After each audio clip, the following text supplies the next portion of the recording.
What is going on this Monday afternoon, guys? This is Frank Rock. This is the House of Orange Sports Channel. Tennessee football news is running rampant right now. It's kind of like Hulkamania back in the day. It's running wild right now. Lots of news today. Not really, we've not gotten the news we're wanting the answer on as of yet, but there are some hints out there along the way also, but we have had, just to kind of tell you where I'm going with this one, we have had a portal departure announced, and it's not for Mike Matthews, which is a good thing. We have had a return, which is one I've talked about on here, and any of you that follow Tennessee football probably expected, but still a positive thing there. New targets, we've asked for them. Pete Nakos on 3 Sports confirms these guys are targets now. And then we're going to talk Mike Matthews at the end. So we start off here. Tennessee does have a portal departure. I had seen this one speculated before the closure of it and was really kind of expecting it, but it just came out today. Caleb Perry, linebacker, has entered the portal. He was a guy, to me, it was kind of running as that third linebacker this year after Keenan Pili went out. And I thought Perry did some good things along the way. Now, I don't think there was any linebacker that was perfect by any means. All these linebackers definitely need improvement. They're all young. They're guys who didn't see a ton of action their first year. They were kind of thrown into the fire, especially after the Pili injury. They did do some good things along the way, but, also this unit next year, I felt like this linebacker unit at the same time has got to take a big step. That's why it was a big positive to me when I heard Arion Carter's coming back. He's going to get some surgery, but he's looking at getting better for next year. He's learning, just getting better as a linebacker. Caleb Perry does enter the transfer portal. Wish him the best of luck along the way. I really think when you got back Edwin Spillman, when you've got, a 4-star guy who doesn't get talked about a lot, who redshirted last year, Jordan Burns, when you got the linebacking class who's coming in, specifically to me, Jaden Harmon, possibly Christian Gass, where does he play there as well? I mean, there was Perlotti and Ains as well. What are their roles? But I think specifically to me, the guys that excite me the most right now, Edwin Spillman, Jaden Harmon. And, I'm excluding T-Lander and Carter because they're going to be fixtures in this linebacking core next year. There's no doubt about it. That's probably your favorites on starter, I would say. But Edwin Spillman and Jaden Harmon, that's 2 guys who will flat out knock your block off for you. We've seen it with Edwin Spillman. If you watch Jaden Harmon highlights, the way he flies around, the way he hits is such an underrated, huge pickup when they were able to flip him from Alabama and hang on to him. So Caleb Perry is gone. Return, Miles Kitselman. This one's been speculated, especially after the Pavia ruling come out, where the JUCO year, these guys get their year back because of JUCO. It was speculated then Miles Kitselman would be back. Holden Stays goes to the portal. Miles Kitselman is now officially on his social media. He announced he is back. The Caleb Perry departure was announced on 3's Pete Nakos, who confirmed that. I saw it through his X post, or actually somebody posted it on VolQuest, but it was Pete Nakos announced that. Miles Kitselman announced through his social media he is back. That's a positive to me. He was the best tight end in the room. Now you look at that tight end room for a Tennessee unit where this offense is getting a lot of criticism right now. You've got Kitselman back. Ethan Davis is back, which I thought was big. There were people wondered what he might do back. I seen the term Austin Price used, locked in. Deson Breen comes in. Jack Van Dorselaer comes in.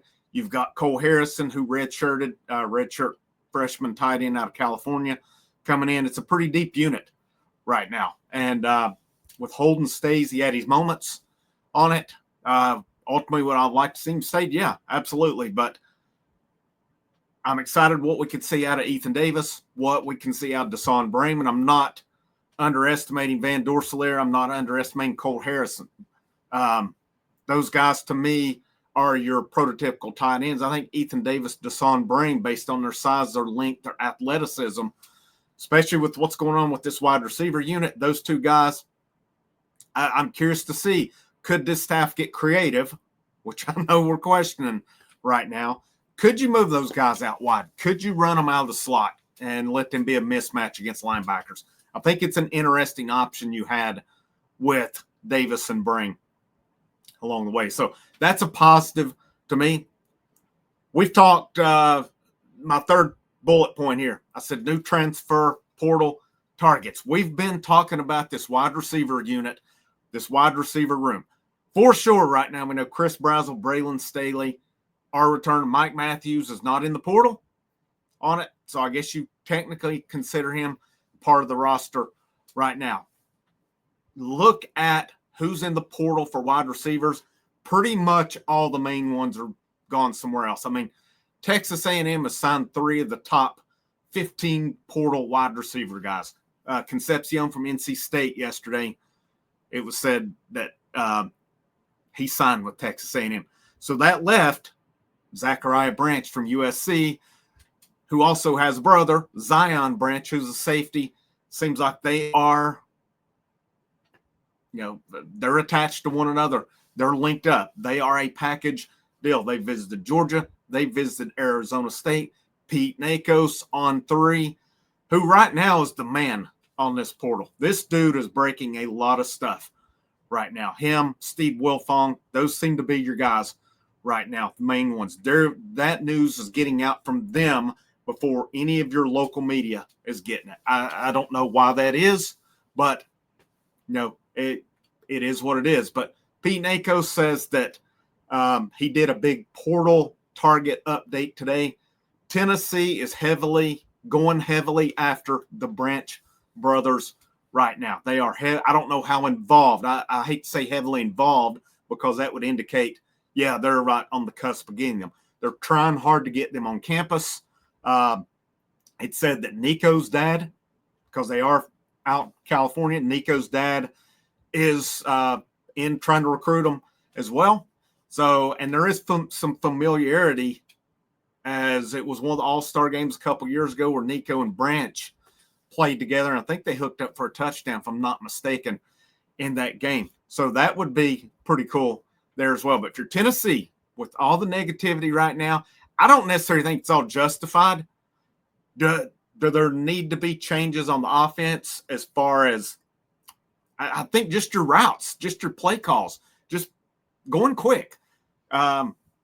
Stop these long developing plays and stuff. Vol Nation is freaked out this weekend, and it's embarrassing. I'll be honest. I bet other teams looking at it are embarrassed. All these made-up false rumors that's put out there. We're taking the word of guys who transferred out. I don't care what these guys who transferred out have to say because they're leaving, and if Squirrel White says something, I'll listen. Okay? These other guys, nothing against them, all right? Best of luck to them. But these other guys who were disgruntled and left have an axe to grind, maybe have a vendetta, who are out here trashing Kelsey Pope or whomever. I don't care what they have to say. I don't care what they have to say. I don't care if they like Kelsey Pope or not. I could care less about it. But you get out there and you do your job. That's the bottom line with it. You're not making yourself look good if you didn't play and then you're out here trashing your coach as well. That's poor. Be an adult. Be an adult. If you got a problem with somebody, by God, do it in private. Don't go out here for the world to see on social media or whatever and trash, the coach or somebody like that. That's the worst thing that there is out there. So I don't care what these guys who transferred out have to say. I appreciate them for coming to Tennessee. I appreciate what they, I don't question anyone's effort. I don't question their ability or anything. It just did not work out. I wish them the best. But you know what? People are flying all over some of these former guys who transferred out's words, trying to just be cool during this. Just try to be cool. Everybody needs to calm down right now. I'm in the same boat. Yes, changes need to be made. And I'm not saying coaching changes. I'm just saying to scheme. What are we doing here? But I still think, though, there's an overreaction to this wide receiver exodus. If Mike Matthews does not hit the portal, which is not for sure on it, I think we're good. I think we're good with it. And especially if you're able to get Zachariah Branch and Zion Branch, you fill 2 holes. You fill 2 needs right there. You get a playmaker at wide receiver, and you get a safety as well. Tennessee needs both. They need both of them. From Tennessee, I'm going all in on this one. These are 2 guys who could be game changers. You already have Wendell Moy Jr., who fills a need at guard. Will Tennessee get more involved with interior offensive linemen? I'm curious to see that. A part of me would like to see Sham Umaroff take one of these guard spots, develop, and let's see what we have. A part of me would like to see a Satterwhite, a Max Anderson, some of these guys who've actually been recruited, develop, take that step along the way as well. But the Branch brothers, we ask, Tennessee's going after them. Not because we ask, but because why wouldn't they? You fill 2 holes right there. 2 much needed holes with 2 high ability players. We'll see how this plays out. I'm not by any means saying it's going to happen, because it sounds to me like it's maybe in, I don't know if I would say the infant stages, but it's definitely not in the closing stages as well. If Tennessee can get them on campus, that's going to be the key on it. And then the last one, of course, it's Mike Matthews. And really, there's not been, I seen Nakos did put an update out on Matthews that that Tennessee's camp feels good about it. That there's still negotiations going on as far as NIL goes. And, I don't know if that's the whole thing or not. I don't blame any player in this day and age. It's easy for us to sit here and say, well, the good old days, they used to play for the love of the school and stuff. This is not the good old days, okay? I'm going to speak, if I were one of these, which I'm obviously not, guys out here, and I get offered life-changing money, especially when my parents have maybe worked their asses off their whole lives, trying to put me through school, trying to get it, and they're just trying to make ends meet, and then I get offered life-changing money, you're damn right I'm going to take it. You're damn right I am. Why would, if you're loaded, you've worked your way up in life, I'm proud of you. Good job. I can't criticize these guys for wanting to take life-changing money, especially if they come from a family or families that have struggled their whole life. And you could totally change your future on it. Who can blame them? Who can blame them? We're fans. Of course we have loyalty. We don't have money. We pay for it. We don't get paid to be fans on it. That's just, I'm a little amped up today, and it feels pretty good too. I've seen enough rumors of our own fans trying to sabotage the freaking program this weekend, and I don't like it. It's not been on here. I've seen a lot of people wanting coaches gone and stuff. That's natural. I mean, Vol Nation is dying for a coaching change of some sort right now. I would say this, be careful what you wish for. We've wished for them before, and we see where it's went. John Jancic replaced back during Butch Jones. People said, well, the 4th and 18 against Florida, we need to replace him. And then I can't even remember the defensive coordinator's name now. I've tried to forget it. He was so awful. Bob Shoop is his name. Now I remembered it. You saw how that worked out. We've just seen different stuff along the way where, we wanted Fulmer gone. Lane Kiffin come in, leaves after a year, and then it leads to Derek Dooley. You got to be careful what you wish for along the way. You really do. And does some coaches need to step up? Yes. I totally agree with it. But I'm not a fire them all. Not at this time, not especially when you just come off of a 10-win season, went to the playoffs, you were 9 wins a year ago. Do some things need to change? Absolutely. But who are you going to go out here and get?